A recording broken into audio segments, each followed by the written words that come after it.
Pokemon, a worldwide serotonin machine since 1996. Changing and inspiring lives for decades, Pokemon has been represented in various forms of media, often as parody and animation. In-your-face jokes that are meant to make you go, aha. But has there ever been an homage to Pokemon in American animation that wasn't a blatant parody, but rather have the franchise serve as legitimate influence and inspiration? That's where I believe the Owl House comes into play. Dana Terrace has made it known that she's a big fan of Pokemon. And we live in an age where creators are able to put their interests and hobbies into their work in a way where the concept stands on its own, but also operates off the logic of, if you know, you know.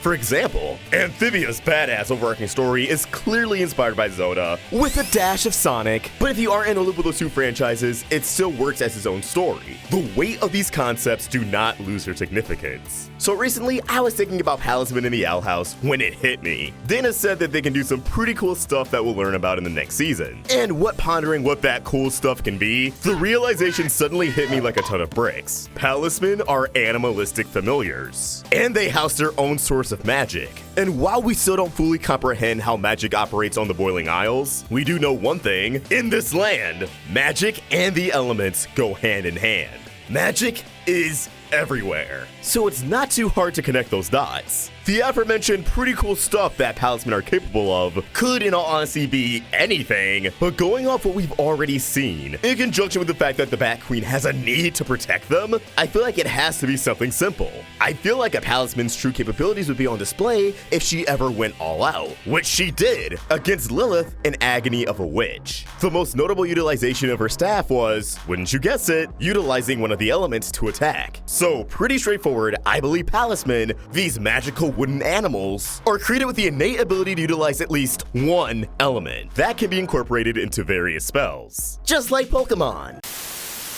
This video is brought to you by Skillshare. A huge help for keeping oneself occupied during these times, Skillshare is an online learning community with thousands of inspiring classes for creative and curious minds. You can explore new skills, improve at your passions, and get lost in creativity. Skillshare offers a large variety of classes, ranging from art to film to even music, designed for real life and all the circumstances that come with it. A common question I've gotten throughout the years is what editing software I use and how to use it. That's where I'm happy I can finally point people into the right direction thanks to the class Video Editing with Adobe Premiere Pro for Beginners by Jordy Vandeput. Throughout this 3-hour course, you will learn everything you need to know about how the software works, the ins and outs of basic editing, video effects, transitions, text and graphics, almost anything that a lot of YouTubers you watch can do. I started with an iPhone and free software, and if this is something you've always wanted to do, let me assure you,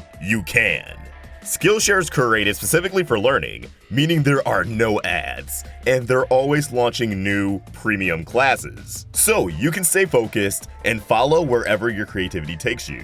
The first 1,000 of my subscribers that click the link in the description will get a free trial of premium membership so you can dive into whatever craft you aim to master. Creativity is self-care, and as the holidays are looking different this year, you may need some productive escapism in a community that's nothing but learning. The things you care to learn. It's also ridiculously affordable. It's less than $10 a month with an annual subscription. Get started at skl.sh/theroundtable1220. Again, that's skl.sh/theroundtable1220.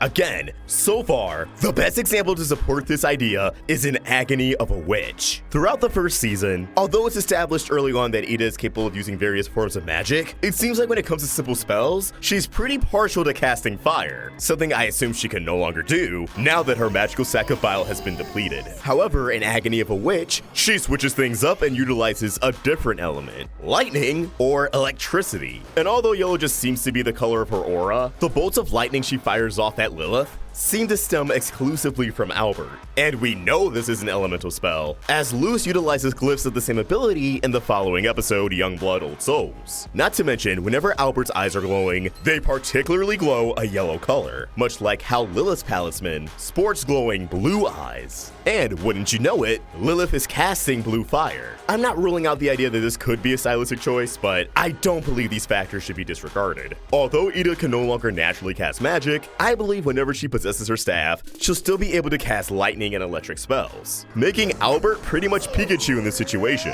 What this would mean for Luce and her potential Palisman, I have no idea. But considering Luce is partial to the light spell, I imagine if she had a Palisman, that would indeed be their element. But also, look at all of the Palismen that we saw in the Season 1 mid-finale. Think about what each of their elements could be. And if you had a Palisman, what element would you choose? Let us know in the comments below, or tag your thoughts at Roundtable Vids on both Twitter and Instagram. And I'm also around at AllSharkVox. Help the Roundtable grow by either becoming a member of this channel or supporting us over at Patreon.